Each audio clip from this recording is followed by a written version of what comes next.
Photo Source Dan Scavino Jr., CC by 2.0 from Fire and Fury, the likes of which the world has never seen before. 2. He wrote me beautiful letters.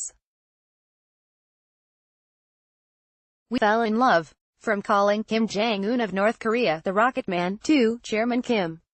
Trump is changing tack from maximum pressure to charm offensive. Let endear Trump to Kim and soften the DPRK leader up to make a deal on American terms. Despite his youthfulness, Kim is not a babe in the woods, or a fool. He knows exactly what he wants, and with China having his back, won't settle for less. Except for the village idiot, everyone knows Trump needs a victory in foreign policy badly, even desperately. The victory, or more precisely, bullying of Mexico and Canada into a revised NEFTA now renamed USMCA, is of little significance beyond North America. That isn't going to impress and intimidate China into conceding defeat in the intensifying trade war between the two largest economies in the world. The combined GDP of Canada and Mexico is only 1/4 of China's. Both Mexico and Canada depend on the U.S. market for almost 3/4 of their total exports. By comparison, America accounts for less than 1/5 of Chinese exports. Trump agreed to have a summit with Kim earlier this year, something no other U.S. president dared to tread before. And it's not because Trump genuinely desired or wanted peace in the Korean peninsula, but because he wanted to show that he, the great negotiator bar none, could strike a denuclearization deal no U.S. president before him could pull off. Even though the joint statement issued after the summit was wishy-washy, it was very good optics, and hence, politics. It's a long-standing policy of Washington to maintain the status quo in the Korean peninsula. Truth be told, Washington fears peace breaking out in Korea. Peace would put pressure on American troops to withdraw from South Korea. That, in turn, could mean no more military bases across the Yellow Sea to contain China, the real raison d'etat for the U.S. military presence in South Korea. There's only so much and so far Trump, a swamp creature himself, could stray from the Washington policy.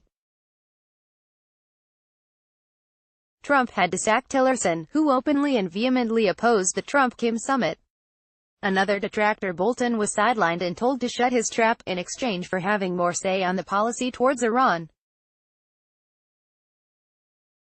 It's therefore no surprise that Pompeo, a more pliable Secretary of State, has failed to move denuclearization negotiations forward despite having made several trips to Pyongyang.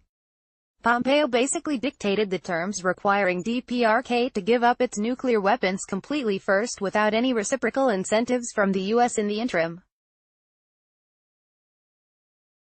North Korean senior minister called Pompeo's conduct gangster-like. Instead of admitting his approach had failed, Trump accused Chinese President Xi of sabotaging the talk and then called off further visits by Pompeo to Pyongyang. With the Americans out of the way, the two Korean leaders continued their one-on-one talks and made much progress after the summit. His personal legal woes and the trade war on China not going well, Trump seized on the tentative agreements reached between the two Koreas and wanted a second summit with Kim. That's when his charm offensive began in earnest, with Trump announcing at a rally that he and Kim have fallen in love. So, what could we expect from the second Trump-Kim show if it materializes? More of the same is the most likely scenario. Kim isn't going to destroy his nuclear weapons without America giving something in return. He isn't going to make the same mistake as his father, who signed on Bill Clinton's agreed framework, which was later torn up by Dubé and Bush without keeping America's side of the bargain. Kim is also wary and worried about what happened to the Iran nuclear deal, or JCPOA, which Obama entered into and Trump has torn to shreds. The plain truth is that America can't be trusted to honor any international agreement. As far as Kim is concerned, no deal is better than a lousy deal. The denuclearization talk can go on forever.